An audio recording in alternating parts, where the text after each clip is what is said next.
Et ça, c'est vraiment la chose la plus essentielle.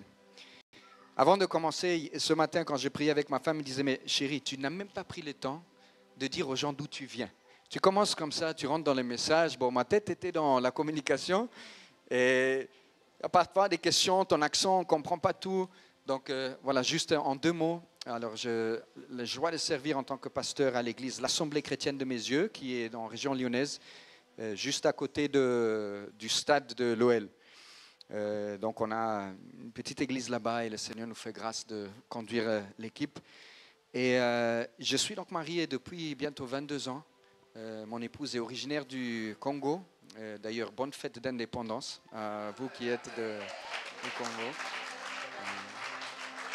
Alors, je ne me lirai jamais cette date parce que cette date, c'est le jour que j'ai été reconnu consacré pasteur. Donc le 30 juin, ça coïncide avec la fête de l'indépendance. Et c'est pour ça que je ne peux pas oublier. Voilà, donc nous avons 3 enfants, Marcus, Noah et Jude, qui ont donc 20 ans, bien cette année 20 ans, 18 ans et 13 ans, passionnés de basket. Et quand on les voit avec moi, on ne pense pas que c'est les enfants parce qu'ils font 1,95. Donc à côté de moi, je fais comme si c'était mes bodyguards. En tout cas, on a vraiment la grâce d'avoir des enfants qui sont dans le Seigneur. Et ça, je crois que c'est la plus belle réussite. Et je vais enlever le mot réussite. C'est le plus grand sujet de reconnaissance que nous avons au Seigneur. Parce que malgré nous, je vais dire, dans sa grâce, Dieu les a attirés et ils se sont donnés au Seigneur, malgré les erreurs, malgré les fautes, malgré... mais Dieu est fidèle, il est vraiment dans sa grâce. Et je veux aussi t'encourager, si tu as des enfants qui ne sont pas encore dans le Seigneur, lui, il a la possibilité de les attirer. Continuons à faire confiance à Dieu et de prier. Voilà. Je me sens vraiment libre dans l'esprit. Quand je vous ai dit hier, je suis venu vraiment avec l'idée de chercher quelle est la pensée de Dieu. Et je voudrais être flexible et libre. Parce que je crois que dans ce temps où une église se met à part pour prier, c'est là où réellement les personnes deviennent sensibles. Et le Seigneur donne une orientation, quelque chose de clair. Il faut être aligné avec l'esprit, pas forcément toujours être dans les programmes, mais de se dire, Seigneur, qu'est-ce que tu veux? Et dans ce sens-là, même moi, j'ai été interpellé pour faire quelque chose un peu différemment de ce que j'avais initialement prévu. Donc, permettez-moi de donner un peu, prendre cette liberté. Est-ce que ça va? On va prier. Seigneur, nous voulons te dire merci pour ta fidélité, merci pour ta grâce. Merci pour ton amour incommensurable. Merci parce que tu ne nous aimes pas parce que nous sommes aimables, mais tu nous aimes parce que tu es amour. Et cet amour ne dépend pas de nous, il dépend de qui tu es et la manière dont tu as décidé de nous déverser cette grâce et cet amour. Seigneur, nous sommes au bénéfice de cela. Merci pour ta parole. Merci pour ton esprit qui nous conduit au quotidien. Merci de ce que tu ne nous as pas laissés orphelins. Mais Seigneur, tu nous as donné le Saint-Esprit, le Paraclète qui nous conduit. Merci pour cette parole qui éclaire notre chemin, comme une lampe à nos pieds, toi qui exerces nos mains au combat, nos doigts à la bataille. Te prions, Seigneur, qu'au travers de cette parole ce matin, tu équipes ton peuple, que tu nous donnes plus d'envie de te ressembler, plus d'envie de vivre pleinement pour toi. La seule vie qui mérite d'être vécue, c'est celle à ton service. Et nous voulons te prier pour qu'aujourd'hui tu amènes de la clarté, de la direction. Tu vois ton peuple qui te cherche et qui a besoin d'une orientation, qui a besoin de savoir quelle est la prochaine étape. Alors je prie pour que tu puisses faire taire en moi tout ce qui n'est pas de toi et juste parler au cœur de ton peuple ce matin dans le nom de Jésus-Christ. Amen. Peut-être vous avez entendu, il y a une histoire qu'on raconte d'un homme qui avait en charge un phare. Tout le monde sait c'est quoi un phare? C'était sur une côte, pour éviter que les bateaux crachent dans la côte, on établit une sorte de maison avec une lumière, un phare qui éclaire pour que les bateaux savent que, attention, il ne faut pas que je m'approche de là parce que si je vais vers là, en fait, je risque de faire naufrage. Et donc cet homme-là, avec cette charge, on lui dit, écoute, on est dans une période un peu de pénurie, on n'a pas beaucoup d'huile, pas beaucoup de carburant, de fuel, on te donne seulement ce qu'il faut pour le mois. Tu n'as pas plus, mais tu as exactement ce qu'il te faut, pas trop, pas d'excès. Donc fais bien gaffe à gérer l'huile qui t'a été confiée. Voici ta mission. Cet homme, il dit, ouais, bien sûr, c'est très calme. Premier jour, il commence à faire son travail, à remplir la quantité qu'il fallait. Deuxième jour, pareil. Troisième jour, pareil. Il ne voit pas de bateau. Il se dit, ah ben c'est bien, on est tranquille, ça se passe bien. Et puis, au bout d'une semaine à peu près, il y a une dame qui vient. Écoute, je suis vraiment embêté. On est en pénurie. Notre chauffage a lâché. On a besoin d'un peu d'huile, d'un peu de carburant pour qu'on puisse se chauffer. L'homme touché dans son cœur, il s'est dit, mais comment je peux refuser? Bien sûr, c'est une demande légitime. Il s'est dit en plus, bon, les bateaux, j'en ai pas vu, c'est pas grave. Maman, tiens, je te donne un peu de cette huile. Et puis, ça passe, troisième semaine, un autre monsieur, il arrive, mais j'ai plus d'huile, j'ai plus de carburant pour ma voiture et j'ai absolument besoin d'aller au travail. Sinon, voilà, ça va être compliqué pour moi. L'homme paraît encore touché. En fait, c'est une requête quand même légitime, c'est un vrai besoin. Voilà, ici, un peu de carburant.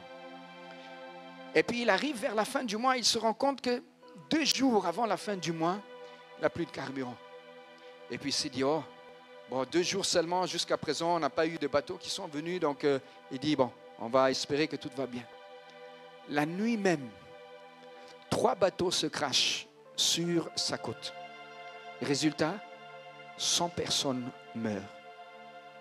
Quand on fait l'enquête sur la personne, on dit, mais comment est-ce possible? On t'avait dit clairement ce que tu devais faire. Tu avais une seule mission, une seule priorité. Comment se fait-il que tu t'es laissé dévier? Regarde les résultats. Je voudrais nous interpeller ce matin sur l'importance des priorités dans la vie. Vous allez voir dans quelle mesure est-ce que les priorités sont essentielles dans les projets et l'enfantement de ce que nous voulons vivre se réaliser. Si je ne sais pas que les choses prioritaires doivent être ma priorité. Quelqu'un disait, la priorité, c'est de garder la priorité. Parce que si on ne le fait pas, combien savent que des sollicitations viennent de gauche et de droite? Tout le monde a besoin de nous, il y a toutes les opportunités, mais comment différencier entre ce que je poursuis et ce que je ne poursuis pas? La demande de la dame était légitime, n'est-ce pas? Tout le monde dans son intelligence va dire, mais bien sûr. Mais le problème, ce n'est pas le rôle, ni la responsabilité, ni la priorité de l'homme qui gardait le phare. Je voudrais nous interpeller ou nous faire réfléchir un peu sur le sujet de l'enfantement et concernant les projets que nous poursuivons. Comment discerner les priorités? Comment savoir ce qu'il faut poursuivre et ce qu'il ne faut pas poursuivre? Parce qu'il est une chose qui est claire, c'est que tu n'as qu'une seule vie. Et Dieu t'a donné suffisamment de temps, suffisamment de capacités, suffisamment de ressources pour accomplir sa mission. Et si tu donnes ton temps à autre chose, par conséquent, tu n'es plus en mesure d'accomplir la mission pleinement à laquelle lui, il t'appelle. Le titre quelque part que je voudrais vous donner, que ton appel définisse ton agenda, pas les attentes des autres. Que ton appel définisse tes actions et ton agenda, pas les attentes des autres. Vous savez, quand on parle de l'appel, parfois j'entends, on va rentrer dans son appel. Dieu a un appel pour notre vie, pour chacun de nous. Et on se dit, mais quand est-ce que finalement j'aurai la possibilité de rentrer de mon appel? Et je crois comprendre ce que les gens veulent dire par là, mais je crois que parfois ça peut être un langage qui nous dévie de ce que Dieu veut réellement pour nous. Si je parle, il faut que je rentre dans mon appel, c'est comme si c'était quelque chose de futur. En attendant, je fais quoi? C'est seulement quand j'aurai un micro, c'est seulement quand j'aurai l'intrigue, c'est seulement à partir de ce moment-là où finalement je vais rentrer dans mon appel. Et en attendant, tu fais quoi? Nous sommes dans notre appel. Tu es appelé, je suis appelé. Et tu n'as pas le temps de poursuivre autre chose que de marcher dans l'appel qui repose sur ta vie. Si nous ne réalisons pas que nous avons tous un appel et nous marchons déjà dans cet appel, la difficulté, c'est qu'on va commencer à se comparer. Et la meilleure façon de sortir de son appel, de perdre son temps, c'est de se comparer avec quelqu'un d'autre. Marche pleinement dans l'appel que Dieu a pour toi. Je voudrais nous parler ce matin de l'appel et d'ajuster nos priorités de vie en rapport avec l'appel que Dieu nous adresse. Est-ce que ça vous intéresse? Je continue. Alors, quelques généralités concernant l'appel premièrement. Il y a des appels qui sont génériques, qui touchent l'ensemble de la population sur cette terre. Il y a des appels qui sont spécifiques pour ceux qui répondent au premier appel, c'est-à-dire de devenir chrétien, c'est de marcher à la suite de Jésus-Christ. Le désir de Dieu, c'est que tout homme parvienne à la connaissance. Il appelle tous les hommes, vous tous, venez à moi. Le désir de Dieu, c'est que l'humanité entière soit réconciliée avec Dieu, le Père, au travers de l'œuvre de Jésus-Christ. C'est un appel qui est adressé à tous. Malheureusement, tout le monde ne répond pas à cet appel. Mais pour ceux qui répondent à cet appel et qui disent « Oui, je fais de ma vie la priorité de vouloir suivre le Seigneur Jésus-Christ », il y a un autre appel qui s'ajoute à cet appel général, qui est plus spécifique parce qu'il concerne l'ensemble du peuple de Dieu, quel que soit l'âge que nous ayons, mais qui est propre à tout chrétien. Le premier appel d'un disciple, c'est de devenir semblable à son maître. Quelle que soit la couleur, quel que soit ton domaine socio-professionnel, quel que soit ton âge, l'objectif, Dieu nous dit en Luc 6,40, c'est le disciple pleinement préparé, accompli, il sera semblable à son maître. Le premier appel de la vie chrétienne, c'est de ressembler à Jésus-Christ, de vivre de façon à lui ressembler. Et ça, quand le deuxième appel qui est une composante de ce premier, si tu veux connaître la volonté de Dieu pour ta vie, c'est un passage qui parle très clair là-dessus. 1 Thessaloniciens 4, verset 3. Ce que Dieu veut, c'est notre sanctification. Devenir semblable à Jésus est la même chose que de dire d'être sanctifié. Revêtir le caractère de Christ, c'est une marche vers la sanctification. Lui ressembler en amour, en douceur, lui ressembler, c'est notre premier appel. La sanctification, elle n'est pas optionnelle. Et parfois, on pense en sanctification juste en termes de morale, ce que j'ai droit et ce que je n'ai pas le droit de faire. La meilleure définition de la sanctification, c'est grandir dans ta ressemblance à Jésus-Christ. Tu regardes comment Jésus a vécu et tu dis, ce sont là ces principes-là que je veux vivre. Être avec lui pour pouvoir devenir comme lui, pour pouvoir vivre comme lui, il veut que je vive. Voici l'appel pour tout chrétien, tout enfant de Dieu, tout appel. C'est dit, bien, c'est bien, pasteur Alexis, mais comment est-ce que je peux savoir quel type d'études je dois faire? Avec qui est-ce que je dois me marier? Dans quelle église je dois servir? Je n'ai pas encore trouvé, je ne sais pas, pasteur Papy, peut-être tu es plus érudit dans la Bible, mais je n'ai pas trouvé de verset où il y avait marqué, Alexis, tu dois faire tel type d'études. Ça n'existe pas. Pourtant, c'est un appel spécifique pour la vie de chacun de nous. Et voici quelque chose qui nous échappe à beaucoup. Nous voulons connaître l'appel spécifique pour notre vie, sans pour autant répondre à l'appel générique pour tous les chrétiens. Et la difficulté, c'est que Dieu ne se révèle pas à toi de façon spécifique, à moins que tu commences à répondre à l'appel général. C'est très simple, pour vous qui avez des enfants, quand on veut connaître l'obéissance et la maturité d'un enfant, on lui confie une petite tâche, n'est-ce pas? La tâche en elle-même n'est pas l'objectif. La tâche, c'est pour dire, ok, comment est-ce que la personne, elle va répondre, elle va faire avec ce que je lui confie. Et quand je vois la fidélité dans les petites choses, je dis, maintenant, je peux te donner des choses plus grandes. Je vais faire une petite parenthèse. Ne néglige aucune tâche que Dieu te confie. Ne néglige aucune tâche. Il s'agit de nettoyer l'église, il s'agit de faire des courses, il s'agit de prendre soin de quelqu'un, de visiter quelqu'un à l'hôpital. Ce n'est pas en attendant ton appel, c'est la réponse à ton appel. Si nous ne réalisons pas, Dieu il regarde et dit, mais je commence avec petit. Parce que je veux voir et je veux te rendre fidèle dans les grandes choses. Mais à moins de répondre à cet appel général, Dieu ne va jamais te dire, OK, maintenant, concernant, j'ai vu que tu es sérieux avec le fait de me suivre. Maintenant, laisse-moi prendre ta main et te conduire et de te parler. Apprendre à répondre au premier appel de Dieu ouvre la porte pour la suite. Je voudrais savoir vraiment où toi tu en es avec peut-être ta vie personnelle, ta marche en disant, c'est quoi l'objectif premier de ma vie? Je veux connaître la volonté, la volonté de Dieu pour ta vie, ce que tu grandisses dans la ressemblance à Jésus-Christ, numéro 1. Le reste, c'est juste une conséquence de cela. Parce que regardez, Jésus lui-même étant sur la terre, il disait, je ne fais rien de par moi-même, mais je ne fais que ce que je vois le Père faire. Je viens vers lui, je suis en intimité, et c'est là où je comprends ce que je vais faire maintenant avec lui.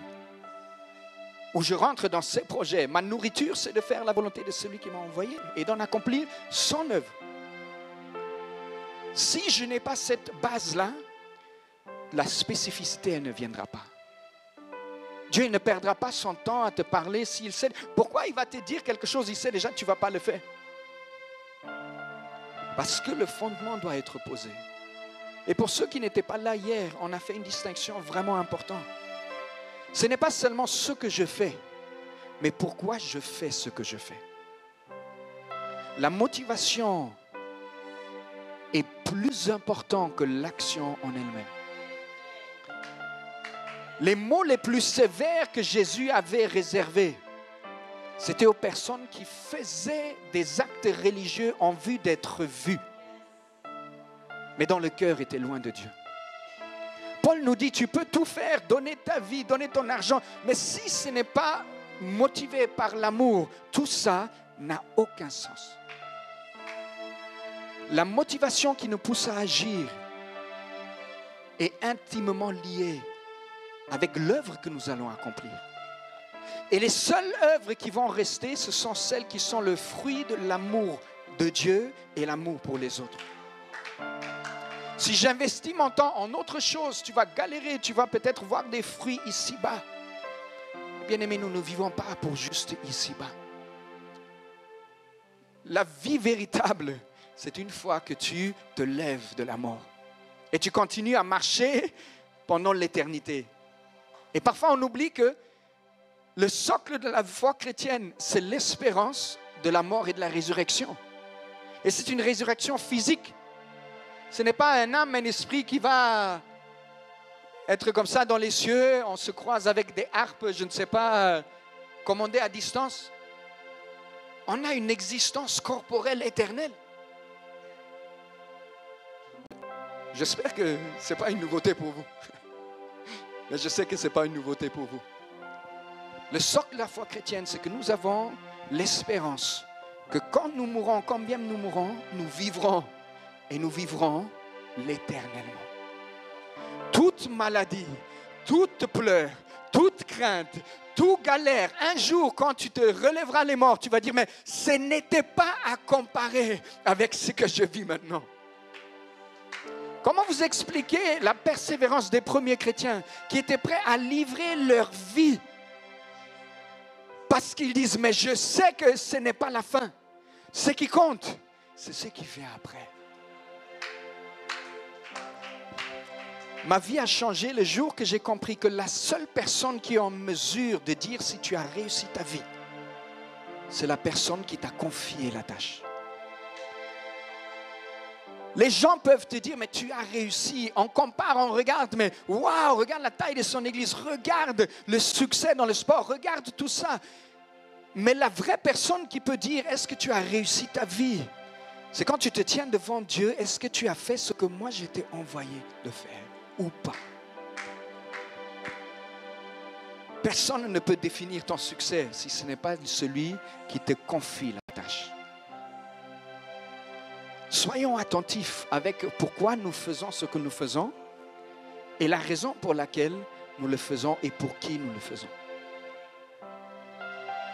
Peut-être juste dans mon église, mais j'ai constaté que parfois les gens les plus frustrés sont des gens qui servent, et au bout d'un certain temps, mais je n'ai rien eu en retour.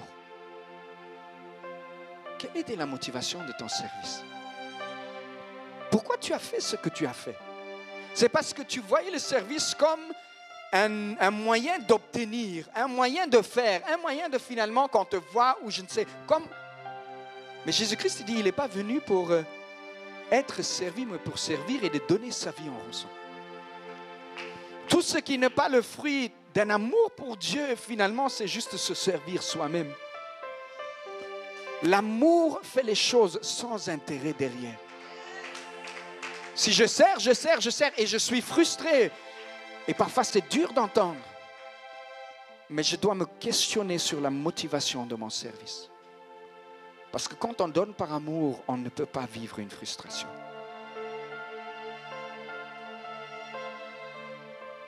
On peut donner sans amour, mais on ne peut pas aimer sans donner. Je n'ai pas besoin que mes enfants, par obligation, je les aime et c'est pour ça que je leur donne. J'aime mon épouse et je dis, mais parce que je t'aime, on n'a pas besoin de me forcer. Je fais ça parce que c'est la relation que j'ai avec toi qui me donne le plaisir de le faire. Pourquoi nous faisons ce que nous faisons? Vraiment, c'est important. Répondre à l'appel général, suivre Jésus, c'est ça le but de la vie chrétienne véritable. Être avec lui, devenir comme lui et faire ce qu'il veut que nous puissions faire. Deuxième chose, c'est de répondre vraiment de façon très claire. Ok, maintenant si j'ai répondu à cet appel, ma motivation est pure. Comment savoir ce que je dois faire, Pasteur Papi?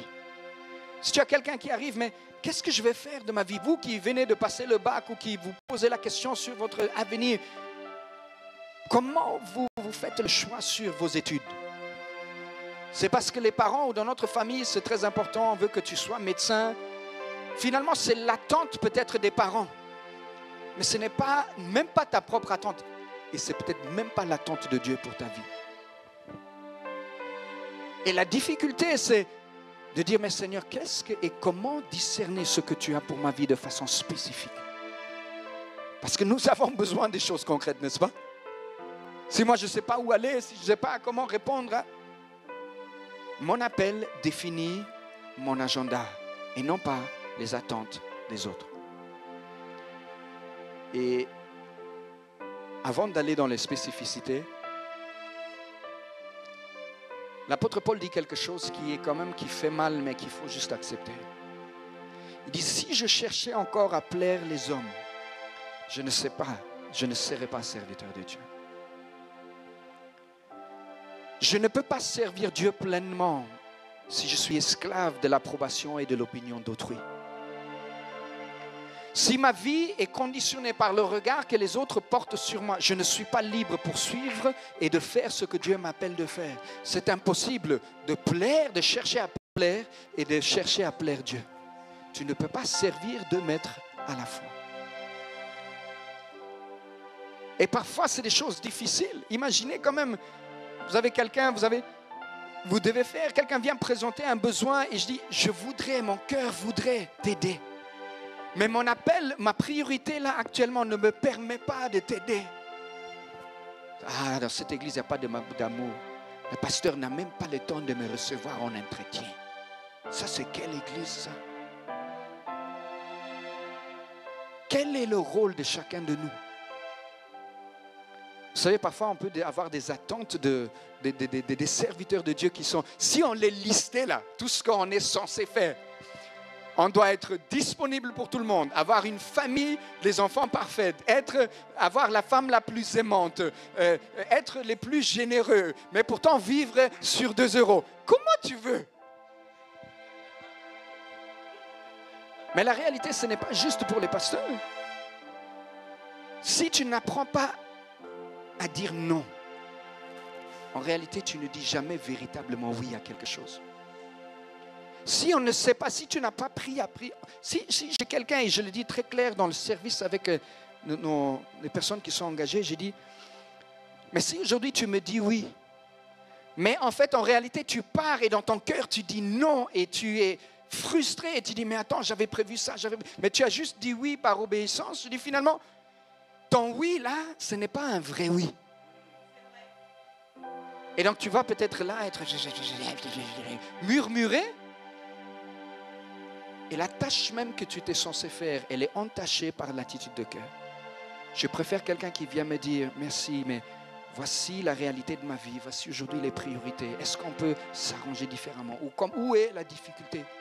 Je ne parle pas ah tiens, j'ai une sortie avec les amis à prendre. Non, je parle des vraies priorités. Mais si je ne connais pas mes priorités, je ne peux pas savoir à quoi je dis oui et à quoi je dis non. Les sollicitations que je peux avoir dans la vie, les besoins de mes enfants actuels, on n'a pas la même disponibilité quand on a des enfants en bas âge que quand tout le monde a quitté la maison. Et nous, waouh, on commence à toucher cette saison. 2 de nos garçons, là, le premier est déjà à Paris, le deuxième quitte là en août. Et il reste le petit dernier. Mais on ne peut pas servir de la même manière en ayant 4 petits-enfants à bas âge, courir à gauche, à droite. Avec quel temps tu vas faire la même chose? C'est pas possible. Et puis on tape dessus en disant, tu n'étais pas là, tu n'as pas fait ceci. Mais toi, tu ne travailles pas. Toi, tu es là, peut-être il n'y a pas de service. Il n'y a personne qui t'attend à la maison. Aujourd'hui, tu es retraité, tu as tout le temps. Ah, les gens, ils ne veulent pas prier. Ce n'est pas que les gens ne veulent pas prier. Les gens ont des enfants dont ils doivent prendre soin. Ils ont des travail pour lesquels ils doivent prendre des dossiers. Parfois, on perd de vue. Pose la question, mais si tu n'étais pas là, pour quelle raison? C'est quoi la raison? Et si la raison est valable, comment est-ce qu'on peut t'entourer, t'aider pour peut-être ajuster ton agenda en ce moment? Assez sur ce sujet, en passant sur le côté concret. Je vais vous donner un acronyme, appel, qui va nous aider comment discerner ce que Dieu veut pour nous spécifiquement. L'appel général, la sanctification, l'appel à lui ressembler. L'appel spécifique, voici l'acronyme que je te pose. A, pour aptitude. Quelles sont les aptitudes spirituelles et naturelles que Dieu t'a données? P, pour personnalité. Quel type de personnalité tu as? Comment est-ce que Dieu t'a constitué? Deuxième P, la passion. Quelle est la passion qui t'anime? E, pour l'expérience. Quelle est l'expérience de ta vie? Quand tu regardes derrière toi, qu'est-ce qui s'est passé qui t'a donné une intelligence, une sagesse de vie? Et puis elle, pour le lieu ou le domaine dans lequel Dieu te place. Et vous allez dire, mais ça c'est quel type de pasteur? Jusqu'à présent, il n'a même pas encore ouvert la Bible. Et on est déjà à 20 minutes. Je voudrais dire d'où est-ce que je tire cette orientation. Et on en a lu de ce texte la dernière fois. On est dans le livre d'Éphésiens, 2e chapitre, au verset 8.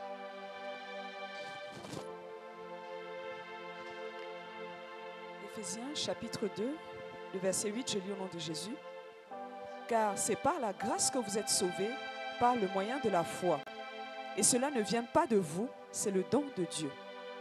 Verset 9 et 10, s'il te plaît aussi. Verset 9, ce n'est point par les œuvres, afin que personne ne se glorifie. Car nous sommes son ouvrage, ayant été créés en Jésus-Christ, pour de bonnes œuvres que Dieu a préparées d'avance, afin que nous les pratiquions. Merci beaucoup, parole du Seigneur. Nous sommes son ouvrage. Le terme grec qui est derrière, c'est le même terme qui a donné lieu au poème. Quelque chose qui est fait, fabriqué avec soin. Donc en d'autres termes, tu es le poème, tu es la fabrication de Dieu. Il a pris soin de tisser qui tu étais. Il a dit, avant ma naissance, tu me connaissais. Les jours de ma vie étaient établis. Tu m'as formé avec soin et tendresse. La façon dont il t'a fait était en rapport avec l'objectif qu'il avait pour ta vie. Un architecte, quand il construit un bâtiment, avant que le bâtiment ne voie, il s'est dit, mais ce bâtiment va servir à quoi? Si c'est une salle d'opéra, il sait ce qu'il veut faire et il va concevoir la salle d'opéra en rapport avec son utilité. Tu ne vas pas construire une salle d'opéra de la même manière que tu vas construire un pont. Parce que le pont a un objectif, un rôle différent. Donc le Créateur, quand il crée en rapport avec l'objectif qu'il donne à sa création. Si nous appliquons ça sur la manière dont Dieu nous a fait, c'est utile de voir, mais comment est-ce qu'il a fait? Il m'a fait. Comment est-ce que j'ai grandi dans la vie? Qu'est-ce qu'il m'a donné comme passion? Parce que derrière certaines passions de la vie, on a vu la dernière fois, parfois c'est le fruit des blessures. Mais derrière certaines passions, c'est le doigt de Dieu qui t'appelle dans un domaine. Si tu veux savoir où Dieu t'appelle, une fois que tu as fait cette étape et dit, Seigneur, ma vie, je te la dédie. Prends le temps de regarder comment Dieu t'a constitué. Quelles sont les aptitudes que tu as? En quoi est-ce que tu es bon? Quand tu fais quelque chose, dans quel domaine tu réussis? Et tu vois, tu n'as peut-être même pas besoin de faire l'effort, mais naturellement, c'est quelque chose. Waouh, mais les gens reconnaissent, là, c'est une grâce. Waouh, quel talent! C'est quelque chose que Dieu te donne. S'il t'a créé, tout don vient de sa part. Que ce soit les dons soi-disant naturels ou surnaturels spirituels, c'est les aptitudes que Dieu te donne pour accomplir la mission pour laquelle il t'a appelé. Prends le temps, mais peut-être de demander autour de toi, mais en quoi est-ce que tu vois que je suis bon? Quelles sont mes aptitudes? Deuxième P, enfin le premier P, donc A, aptitude. Le premier P, personnalité. Il y a une différence entre le caractère moral et la personnalité. Et il ne faut pas les confondre. Nous sommes tous appelés à manifester de l'excellence caractérielle, d'être transformés à l'image de Christ, d'exercer la patience, la douceur, l'amour. Ça, c'est pour tout le monde pareil. Mais gloire à Dieu que nous ne sommes pas appelés à l'uniformité, qu'il n'y ait que des copies l'un après l'autre. Heureusement que le pasteur Papy est différent de moi, parce que le monde serait monotone. On regarde la création, mais Dieu est un Dieu créatif. Et il s'est dit, waouh, regarde ce que je peux faire avec tel. Et je combine ça avec ça. Et l'autre ici, voilà ce que ça donne la beauté, parce que c'est dans le travail créatif que chacun a son rôle, chacun a sa place. Et donc la personnalité, nous avons des personnalités différentes. Mais il y a des types de personnalités. Je dis par exemple, il y a des personnes qui sont naturellement tournées vers le sens du détail. Parfois tu dis, mais tu as un projet, et puis quelqu'un, oui, mais tu n'as pas pensé à A, B, C, D, I, J. Moi, je ne voyais même pas qu'il y avait tout ça. Mais la personne, la manière dont elle était constituée, était tournée vers les détails. Et c'est un don de Dieu. Je ne veux pas que mon comptable soit visionnaire. Je veux que mon comptable soit précis. Quelqu'un qui rêve, vision, voilà ce que je fais, on va prendre ça à la fois, ça va venir. Je dis, mais il n'y a rien comment tu fais parce qu'il n'y a rien en banque? Je dis, non. Les personnalités ne sont pas une meilleure que les autres. Chaque personnalité a ses avantages et ses inconvénients. Quelqu'un qui est visionnaire, quand tu as quelqu'un besoin qui est tourné vers les gens, qui booste, et dit, mais j'ai besoin de quelqu'un comme ça pour démarrer un projet. Mais peut-être c'est un stratège derrière qui a besoin pour faire perdurer le projet. Si on ne comprend pas ça, on ne comprend pas l'interdépendance du corps de Christ. Et on place les attentes sur une personne de quelque chose qui n'est jamais appelé à faire tout seul. Parce que le travail dans le Nouveau Testament est toujours un travail d'équipe. C'est toujours un travail d'équipe. Ce que Pierre fait, Paul ne fait pas. Ce que Paul fait, Pierre ne fait pas. S'il n'y a pas d'Ananias, il n'y a pas de Paul. On va le voir tout à l'heure. S'il n'y a pas de Barnabas, il n'y a pas de Paul. Et c'est là où nous pouvons réaliser, ok, ça me donne de la sécurité parce que je peux agir en fonction de l'appel qui est le mien et célébrer celui qui est le tien et dire j'ai besoin de toi dans tel domaine. Personnalité, et puis il y a toutes sortes de personnalités. C'est utile de le faire pour voir un peu où est-ce que je me situe, quel type de personnalité j'ai. Il y a deux grands facteurs. Est-ce que je suis tourné vers les gens ou plutôt vers les tâches? Plutôt vers le détail ou quelque chose de vision plus large? Et quand tu découvres ça, tu dis, ok, comment je peux utiliser ça pour mettre au service de aptitude, personnalité, passion. La passion que Dieu nous donne. Parfois, il y a des gens qui sont passionnés pour les trucs. Tu dis, mais je ne peux pas comprendre. Collecter des timbres. Mais il y a quelqu'un qui a des collections, qui investit son temps, son argent, mais sa passion, c'est oui, mais regarde, tu ne comprends pas. Moi, j'ai un ami qui est vendeur de lunettes, commercial. Quand il te parle des lunettes et de son travail, je dis, je n'ai jamais vu un homme aussi passionné. Tu ne comprends pas, c'est des montures en titane. Regarde comment ça a été fabriqué de telle manière. Je dis, quelle grâce que de faire son travail avec une telle passion. Quelqu'un a une passion dans le sport en disant, mais le sport, c'est juste ce n'est pas quelque chose de démoniaque. La question est, qu'est-ce que je fais avec la passion que Dieu me donne? Je l'utilise comment et dans quel domaine? Et souvent, il y a des passions pour nous qui sont nées des choses, même peut-être des douleurs et des difficultés qu'on a pu vivre. Moi, j'ai une passion pour des couples en bonne santé parce que je sais la difficulté que nous avons traversée pour arriver là où nous sommes aujourd'hui. Et quand un jeune couple vient, je ne suis pas là en train de les condamner pour dire « mais non, vous êtes immature ». Je dis « moi, je connais, je suis passé par là. Laisse-moi t'aider ». Cette passion-là, elle est née de l'expérience de ma vie.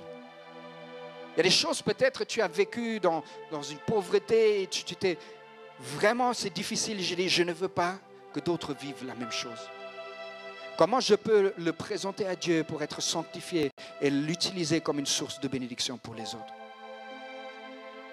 Moi, j'ai une passion pour le leadership. Et c'est venu au travers de mon expérience, quand j'étais dans tellement de milieux différents, tellement d'églises différentes, tellement de nations différentes. Et ça m'a permis d'observer et de voir un peu, mais quelles sont les choses qui fonctionnent? Qu'est-ce qui fonctionne? Quel type de leadership produit quel type de problème? Et j'ai vu une église, des personnes fleurir au travers d'un leadership sain. Et j'ai vu des gens mourir au travers d'un leadership dictatorial.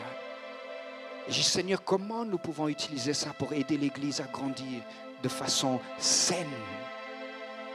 Parce que la croissance, ce n'est pas d'abord le nombre. La croissance, c'est toujours d'abord la santé.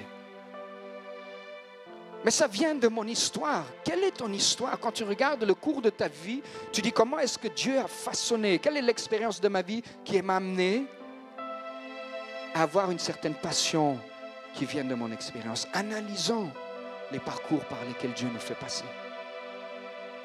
Quand Joseph, à la fin, quand il se révèle à ses frères, il dit, tout le monde craignait, voilà, qu'est-ce qu'il va nous faire? Et il dit, non, non, non, non. Vous avez voulu cela pour le mal, mais Dieu l'a voulu pour le bien, pour un temps comme celui-ci, pour que je puisse être une source de bénédiction pour vous. Et nous disions à chaque fois hier que si le projet de Dieu, ou si ton projet ne t'inclut que toi, ça ne peut pas être le projet de Dieu. Parce que le projet de Dieu, c'est toujours de faire de toi une source de bénédiction pour les autres. Aptitude, personnalité, passion, expérience. Et puis le dernier, le lieu. Et lieu, on peut élargir dans quel domaine Dieu te place. Parmi quel type de population? Quelles sont les relations que tu développes? Et il n'y a pas un milieu meilleur qu'un autre. La question, Dieu veut que tous les hommes soient sauvés et qu'ils parviennent à la connaissance de Christ. Si on est tous dans les mêmes milieux, en fait, certains milieux ne resteront pas touchés. Si Dieu t'appelle dans le sport, excellent, mais vas-y en tant que disciple de Christ dans le sport, excelle. Si tu es dans le domaine, il t'appelle dans l'administration, vas-y. Si tu t'appelles dans la médecine, si tu t'appelles dans la maçonnerie, si tu t'appelles dans la boulangerie, sois le meilleur boulanger qui soit. Parfois, on catégorise selon le regard de la société. Ça, c'est honorable. Ça, c'est un travail de rien du tout. Il n'y a pas de travail de rien du tout aux yeux de Dieu. Il n'y a pas de travail de rien du tout aux yeux de Dieu. La question, pourquoi tu le fais? De quelle manière tu le fais? Le lieu dans lequel Dieu nous appelle est vraiment important de saisir.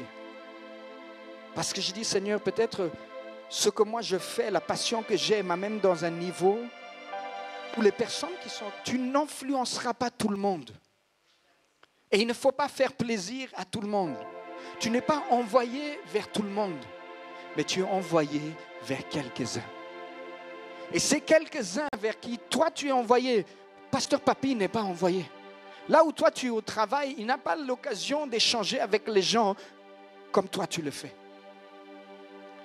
Le domaine où moi je n'ai pas de connaissances, je vis depuis que les garçons ont commencé à faire du basket. Je vis dans les stades. Je ne mange du basket du matin au soir, tout le temps. Mais moi-même, je ne sais pas trop bien jouer, je ne connais pas grand-chose. Mais je dis, mon fils, si Dieu t'appelle dans ce domaine, vas-y, disciple de Christ, déguisé en basketteur. Disciple de Christ, déguisé en docteur. Disciple de Christ, déguisé en maçon. Disciple de Christ, déguisé en femme de chambre. Mais la réalité, c'est que qui tu es finira toujours par sortir sur ce que tu fais.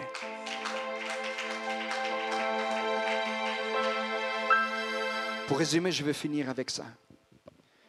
Nous avons un appel, chacun de nous, sur notre vie. Il ne commence pas demain. Il ne commence pas dans une semaine. Ce n'est pas plus tard.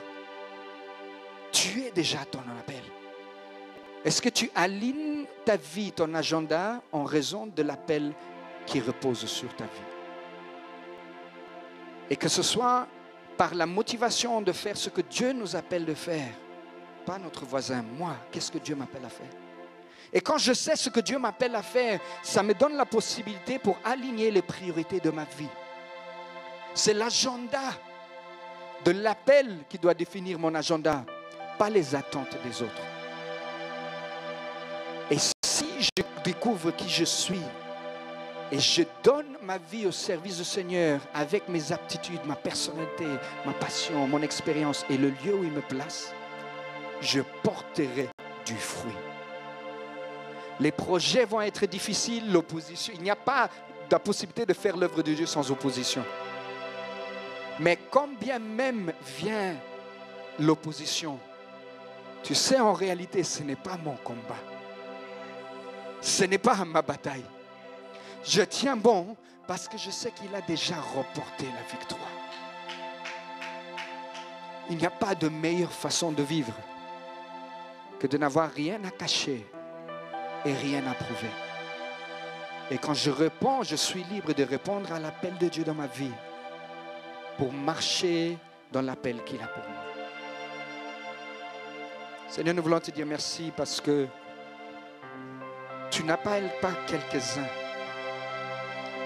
mais tu appelles du plus grand au plus petit. Nous te prions, Seigneur, que cet appel devienne le centre qui nous permet d'ajuster notre vie et nos priorités. Seigneur, tu nous appelles pour être une source de bénédiction dans des domaines spécifiques. Je te prie, Seigneur, pour que tu amènes de la clarté à ton peuple, qui cherche à savoir où tu veux les placer, qui cherche où est-ce que tu nous amènes. Quelles études est-ce que je peux poursuivre? Avec qui est la personne avec laquelle je suis censé partager ma vie? Quelle est la prochaine étape pour l'Église? Qu'est-ce que tu veux? Seigneur, je te prie que toi, tu es celui qui parle lorsqu'on t'invoque. Mais tu te révèles à celui qui est prêt à te suivre. Alors Seigneur, donne-nous le cœur de vouloir faire ta volonté plus que tout. Que nous arrivions vraiment à un moment où nous disons, Seigneur, non pas ma volonté, mais ta volonté soit faite. Et que la nourriture de notre existence soit de faire ta volonté et d'accomplir ton œuvre. Et Seigneur, non seulement nous bénéficierons dans cette vie présente, mais quand bien même dans la vie à venir. À toi soit la gloire. Dans le nom de Jésus. Amen.